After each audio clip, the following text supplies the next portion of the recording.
ಎಲ್ಲರಿಗೂ ನಮಸ್ಕಾರ. ಭಾನುಪ್ರಿಯ ಕ್ರಿಯೇಟಿವ್ ಕನ್ನಡ ಚಾನಲ್ಗೆ ನಿಮ್ಮೆಲ್ಲರಿಗೂ ಮತ್ತೊಮ್ಮೆ ಸ್ವಾಗತ. ನಾನಿವತ್ತು ನನಗೆ ಗೊತ್ತಿರೋ ಕೆಲವೊಂದು ಟಿಪ್ಸ್ಗಳನ್ನು ನಿಮ್ಗೆ ಶೇರ್ ಮಾಡ್ತೇನೆ. ಅದಕ್ಕಿಂತ ಮುಂಚೆ ನೀವು ನನ್ನ ಚಾನಲ್ಗೆ ಹೊಸದಾಗಿ ನೋಡತ್ತಿದ್ರೆ ದಯವಿಟ್ಟು ಸಬ್ಸ್ಕ್ರೈಬ್ ಮಾಡ್ಕೊಂಡು ನೋಡ್ರಿ. ಇನ್ಯಾಕ್ ತಡ, ಸಿಂಪಲ್ ಆಗಿರೋ ಕಿಚನ್ ಟಿಪ್ಸ್ಗಳನ್ನು ನೋಡ್ಕೊಂಬರೋನು ಬರ್ರಿ. ನೋಡ್ರಿ, ಇವಾಗ ಈ ರೀತಿ ವೇಸ್ಟ್ ಬಾಟಲ್ ಅಂದ್ರೆ ಡಬ್ಬಿ ಇರ್ತಾವಲ್ಲ, ಅಂದ್ರೆ ಏನಾದರೂ ಮ್ಯಾಂಗೋ ಈ ರೀತಿ ಏನಾದರೂ ಹಾಕೊಂಡ್ಬಂದಿರ್ತೀವಲ್ರಿ, ಬಾಕ್ಸ್ ಸಮೇತ ತಂದಾಗ ಈ ರೀತಿ ಡಬ್ಬಿ ಸಿಗ್ತಾವಲ್ಲ, ಕಿರಾಣಿ ಡಬ್ಬಿ, ಅವನ್ನ ನಾವು ಕಿಚನ್ ಒಳಗೆ ಯಾವ ರೀತಿ ಯೂಸ್ ಮಾಡ್ಕೋಬೇಕು ಅನ್ನೋದು ಹೇಳ್ತೇನೆ ನೋಡ್ರಿ. ನಾನು ಇದನ್ನು ಇವಾಗ ವೇಸ್ಟ್ ಡಬ್ಬಿ ಇತ್ತು, ಅದನ್ನು ಒಗಿದೇನೈತಿ ಈ ರೀತಿ ಸಾಬಾನು ಪುಡಿ ಅಂದ್ರೆ ಅರ್ಬಿಗೆ ಹಚ್ಚು ನೀರ್ಮ ಇರ್ತೈತಲ್ಲ, ಅದನ್ನು ಅದ್ರಾಗ ಹಾಕೊಂಡು ಬಾತ್ರೂಮ್ ಒಳಗೆ ಇಟ್ಟಿವಂದ್ರೆ ಎಷ್ಟು ಈ ರೀತಿ ಪಾಕೆಟ್ ಎಲ್ಲ ಇಡೋಕ್ಕಿಂತ ಈ ರೀತಿ ಒಂದು ಡಬ್ಬಿ ಮಾಡ್ರ, ಆ ಡಬ್ಬ್ಯಾಗ ನಾವು ಸಾಬಾನು ಪುಡಿ ಹಾಕಿಟ್ರೆ ನೀಟ್ ಅನ್ನಿಸ್ತೈತ್ರಿ. ಮತ್ತು ಈ ರೀತಿ ಬ್ಯಾಂಗ್ಡಿ ಗೋಳೆ ಮಾಡೋ ಅವಶ್ಯಕತೆಯೂ ಇರಂಗಿಲ್ಲ. ಭಾಳ ಅಂದ್ರೆ ಭಾಳ ನೀಟಾಗಿ ಕಾಣಿಸ್ತೈತಿ ಬಾತ್ರೂಮ್ ಆಗಿರ್ಬೋದು.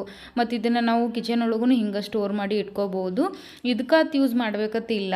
ಇದರಿಂದನೇ ಎಷ್ಟೋ ಹಳ್ಳಿಗಳಿಗಂತೂ ಇದರಿಂದನ ನೋಡ್ರಿ ಬ್ಯಾಳಿ ಕಾಳುಗಳನ್ನೆಲ್ಲ ಸ್ಟೋರ್ ಮಾಡಿ ಇಡ್ತಾರಲ್ಲ, ಈ ವೇಸ್ಟ್ ಮಾಡೋಕ್ಕಿಂತ ಈ ರೀತಿ ಯೂಸ್ ಮಾಡ್ಕೋಬಹುದಲ್ರಿ. ನಾನು ಇದನ್ನು ವೇಸ್ಟ್ ಮಾಡೋದು ಬ್ಯಾಡ್ ಅಂತ ಹೇಳಿ ಬಾತ್ರೂಮ್ದಾಗ ಹೆಂಗಾದ್ರೂ ನಾನು ಸಾಬಾನು ಪುಡಿನ ಹಿಂಗೆ ಬ್ಯಾಂಗ್ಡಿ ಸಮೇತ ಇಡತ್ತಿದ್ನಿ. ಅದ್ರ ಬದಲ ಈ ರೀತಿ ಡಬ್ಬಿ ಮಾಡಿ ಇಟ್ರೆ ಆತತ್ ಹೇಳಿ ಇಟ್ಟಿದ್ದು ನೋಡ್ರಿ. ನಿಮಗೂ ಯೂಸ್ ಆಗ್ಬೋದು. ಇವಾಗ ನೋಡ್ರಿ, ಕಪಾಬಸಿ ತೊಗೊಂಡೆ ನಾನು, ಸಣ್ಣ ಕಪಾಬಸಿನೂ ತಗೋರಿ. ಕತ್ರಿ ಇಲ್ಲ, ನಾವು ಪ್ರತಿ ಸಾರಿ ಬ್ಯಾಂಗ್ಡಿ ಅರ್ಬಿ ಎಲ್ಲ ಕಟ್ ಮಾಡಿ ಕಿಚನ್ ಒಳಗೆ ಇರೋ ಕತ್ರಿ ಮಂಡಾಗಿರ್ತಾವಲ್ರಿ. ನೋಡ್ರಿ, ಹಾಲಿನ ಪ್ಯಾಕೆಟ್ ಅದು ಕಟ್ ಮಾಡಾಗೋದು ರೆಗ್ಯುಲರಾಗಿ ಇದನ್ನೆಲ್ಲ ಕಟ್ ಮಾಡೋಣ ಮಂಡಾಗಿಬಿಡ್ತಾವೆ. ಅವನ್ನ ನಾವು ಈ ರೀತಿ ಸಿಂಪಲ್ಲಾಗಿ ಎಲ್ಲ ಅಲ್ಲಿ ಮಾರ್ಕೆಟಿಗೆ ಹೋಗಿ ಚೂಪ್ ಮಾಡ್ಕೊಳಕ್ಕೆ ದುಡ್ಡು ಕೊಡೋಕೇತ ಆರಾಮಾಗಿ ಮನ್ಯಾಗನ ಇದನ್ನು ಈ ರೀತಿ ಚೂಪ್ ಮಾಡ್ಕೋಬೋದು ನೋಡ್ರಿ. ಈ ರೀತಿ ಸಿಂಪಲ್ಲಾಗಿ ಕತ್ರಿ ಅಷ್ಟೇ ಅಲ್ಲ, ಇದರಿಂದ ನಾವು ಚಾಕುನೂ ಚೂಪ್ ಮಾಡ್ಕೋಬಹುದು. ಅದನ್ನು ಆಲ್ರೆಡಿ ವಿಡಿಯೋದಾಗ ಶೇರ್ ಮಾಡಿ ನಾನು ನನ್ನ ಚಾನಲ್ ಒಳಗೆ ಐತಿ, ಚೆಕ್ ಮಾಡಿರಿ. ನೋಡ್ರಿ ಎಷ್ಟು ಚೂಪ್ ಅನ್ನಿಸ್ತೈತಿಲ್ಲ. ಹಿಂಗೆ ಒಂದು 10 ಮಿನಿಟ್ ಬಿಟ್ಟರೆ ನಮ್ಗೆ ಯಾವಾಗ ಬೇಕಲ್ಲ ಅವಾಗ ಚೂಪ್ ಮಾಡ್ಕೊಂಡ್ರೆ ಚೂಪ್ ಆಗ್ತೈತಿ ರೀ. ನೋಡ್ರಿ, ತತ್ತಿ ನಾವು ನಾರ್ಮಲಾಗಿ ಯಾರಿಗೆ ಇಷ್ಟ ಇಲ್ಲ ಹೇಳ್ರಿ, ಎಲ್ಲರಿಗೂ ಮೊಟ್ಟೆ ಇಷ್ಟ ಆಗ್ತೈತಲ್ಲ. ಇದು ಚಲೋ ಇಂದ್ರೆ ಓಲ್ಡ್ ಐತೋ ಇನ್ನು ಇವಾಗಿನ ತಂದಿದ್ದು ಫ್ರೆಶ್ ಐತೆ ಚೆಕ್ ಮಾಡೋದು ಹೆಂಗಂದ್ರೆ ನೋಡ್ರಿ, ಇವಾಗಿದು ನೆಲಕ್ಕೆ ಕೂತೈತಲ್ಲ, ಇವಾಗ ಇದು ಫ್ರೆಶ್ ಐತೈತಿ ಅರ್ಥ.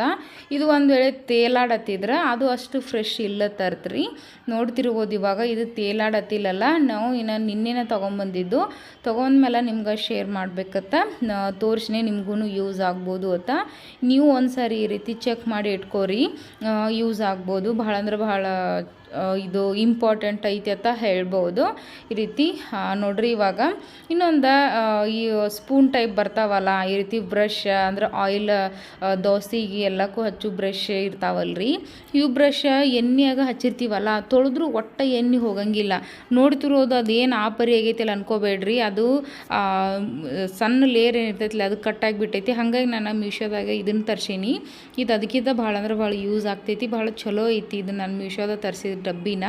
ಮತ್ತು ಆಯಿಲ್ ಈ ಚಮಚದೊಳಗೆ ಆ ರೀತಿ ಸ್ಪೂನ್ ಇಡೋದ್ರಿಂದ ಚಮಚ ಎಲ್ಲ ಆಯಿಲ್ ಆಗಿಬಿಡ್ತೈತಲ್ಲ, ಈ ರೀತಿ ಸಪ್ರೇಟ್ ಡಬ್ಬಿ ತೊಗೊಂಡು ಬಂದೀವಿ ಅಂದ್ರೆ ಭಾಳ ಈಸಿ ಆಗ್ತೈತ್ರಿ. ನೋಡ್ರಿ, ಇದನ್ನು ಆಯಿಲ್ ಎಲ್ಲ ಪೂರ ತೆಗಿಲಕ್ಕ ಒಂದು ಗ್ಲಾಸ್ ಒಳಗೆ ಅರ್ಧ ಗ್ಲಾಸ್ ಆಗಷ್ಟು ನೀರು ತೊಗೊಂಡೀನಿ. ಇದಕ್ಕನ ಒಂದು ಸ್ವಲ್ಪ 2-3 ಹನಿ ಆಗಷ್ಟ ವಿಮ್ ಜೆಲ್ ಲಿಕ್ವಿಡನ್ನು ಹಾಕ್ಕೊಳತ್ತೇನೆ ರೀ. ನೀವು ಇದು ಬೇಕಾದ್ರೂ ಹಾಕೋರಿ, ಬೇರೆದು ಏನಾದ್ರೂ ಲಿಕ್ವಿಡ್ ಆ್ಯಡ್ ಮಾಡ್ರೆ ನಡಿತೈತಿ. ಇದನ್ನು ಒಂದು ಸಾರಿ ಕರೆಕ್ಟಾಗಿ ಮಿಕ್ಸ್ ಮಾಡೋಣ್ರಿ. ನೋಡ್ರಿ, ಇವಾಗ ಈ ರೀತಿ ಆಗ್ತಲ್ಲ. ಇದನ್ನು ಚಮಚೆ ಬಿಟ್ಟು ಅಳ್ಳಾಡಂಗಿಲ್ಲ ಅಂತೀರೇನ, ಸಿಂಪಲ್ ಐತ್ರಿ. ಅದೇನು ಬ್ರಷ್ ಇರ್ತೈತಲ್ಲ, ಆ ಬ್ರಷ್ಲಿ ಯಾವ ರೀತಿ ತಗೊಂಡ್ಬಿಟ್ರೆ ಆರಾಮಾಗಿ ಚಮಚೆ ಬಿಟ್ಟು ಹೋಗ್ತೈತಿ. ಒಂದು ಸಾರಿ ಕರೆಕ್ಟಾಗಿ ಮಿಕ್ಸ್ ಮಾಡಿ ಇದನ್ನು ಇದ್ರಾಗ ನೆನಿಲಾಕ ಬಿಟ್ಟು ಬಿಡ್ಬೇಕ್ರಿ. ಎಷ್ಟೊತ್ತಾಗ್ತೈತೆ ಅಷ್ಟೊತ್ತಕ್ಕೆ ಬಿಟ್ಟು ಬಿಡ್ರಿ. ಆಯಿಲ್ ಅನ್ನೋದು ಏನಿರ್ತೈತಿಲ್ಲ ಅದ್ರಾಗ ಕೂತಿರ್ತೈತಲ್ಲ, ಅದೆಲ್ಲ ಸಂಪೂರ್ಣವಾಗಿ ಹೋಗ್ತೈತಿ. ನೋಡ್ತಿರೋದು ಯಾವ ರೀತಿ ಜಿಡ್ಡು ಹಿಡ್ದಾರಂಗೆ ಟೈಟಾಗಿ ಕೂತ್ಬಿಟ್ಟೈತಲ್ಲ, ಒಂದಕ್ಕೊಂದು ಅಂಟ್ಕೊಂಡ ಎಳಿಯಲ್ಲ. ನೋಡ್ರಿ, ಇವಾಗ ಇದನ್ನು ನಾನೊಂದು ಅರ್ಧ ತಾಸು ಬಿಟ್ಟಿದ್ನಿ. ನೋಡ್ತಿರ್ಬೋದು ಇವಾಗ ಇಷ್ಟು ಲೂಸ್ ಆಗೈತಲ್ರಿ. ಇವಾಗ ಅದ್ರೊಳಗಿದ್ದೆಲ್ಲ ಜಿಡ್ಡೆಲ್ಲ ಹೋಗೈತಿ, ಎಣ್ಣೆ ಅಂಶ. ಇದನ್ನೇನೋ ಸಾರಿ ಸ್ವಚ್ಛಂಗಿ ತಿಕ್ಕಿ ಬಿಡ್ತೀನೋ ಅದ ನೀರಿಂದನ. ನೋಡ್ರಿ, ತಿಕ್ಕಿ ತೋರ್ಸತ್ತೀನಿ ಎಷ್ಟು ಫ್ರೆಶ್ ಅನ್ನಿಸ್ತೈತೆ ಅಲ್ರಿ, ಪೂರಾನ ಕ್ಲಿಯರ್ ಆಗೈತಿ. ಇದನ್ನು ಯೂಸ್ ಮಾಡ್ಬೋದು ಈ ರೀತಿ. ಪ್ರತಿ ಸಾರಿ ನಾವು ಆಯಿಲಿಗೆ ಇದನ್ನು ಅಪ್ಲೈ ಮಾಡಿದಾಗ ಇದೇ ರೀತಿ ಮಾಡ್ರೆ ಭಾಳ ಅಂದ್ರೆ ಭಾಳ ಸಿಂಪಲ್ಲಾಗಿ ಕ್ಲಿಯರ್ ಆಗ್ತೈತ್ರಿ. ನೋಡ್ರಿ, ಇವಾಗ ಸಕ್ರೆಗೆ ಇರಿಬಿ ಮುಕ್ಕಿರ್ತಾವಲ್ಲ, ಹೆಂಗೆ ಹೆಂಗೆ ಸಕ್ರೆ ಎಲ್ಲೇ ಇಟ್ರೂ ಇರಿವಾಗ್ತೈತಿ ಅನ್ನೋರ ಸಿಂಪಲ್ಲಾಗಿ ನಾನು ಬೌಲೊಳಗೆ ತೋರ್ಸತ್ತೀನಿ. ನೀವು ಡಬ್ಬ್ಯಾಗ ಇಟ್ಕೋಬೋದು. ಇದ್ರಾಗ ಈ ರೀತಿ ಈ ರೀತಿ ಲವಂಗನ ಹಾಕಿಬಿಡ್ರಿ. ಯಾವುದೇ ಕಾರಣಕ್ಕೂ ಇರಿಬಿ ಇದ್ರ ಸನೇನೂ ಬರಂಗಿಲ್ಲ. ನೀವು ಡಬ್ಬ್ಯಾಗ ಇದನ್ನು ಇಟ್ಕೋಬೋದು. ಈ ರೀತಿ ಲವಂಗ ಹಾಕಿಬಿಟ್ರೆ ಮುಗೀತ್ರಿ. ಚಹಾ ಏನು ಸರಿ ಆಗಂಗಿಲ್ಲ ಅನ್ನಕ್ಕೆ ಹೋಗ್ಬೇಡ್ರಿ, ಚಾನು ಚಲೋ ಆಗ್ತೈತಿ. ವಿಡಿಯೋ ಇಷ್ಟ ಆದ್ರೆ ಲೈಕ್ ಮಾಡಿರಿ, ಕಾಮೆಂಟ್ ಮಾಡಿರಿ. Thank you for watching.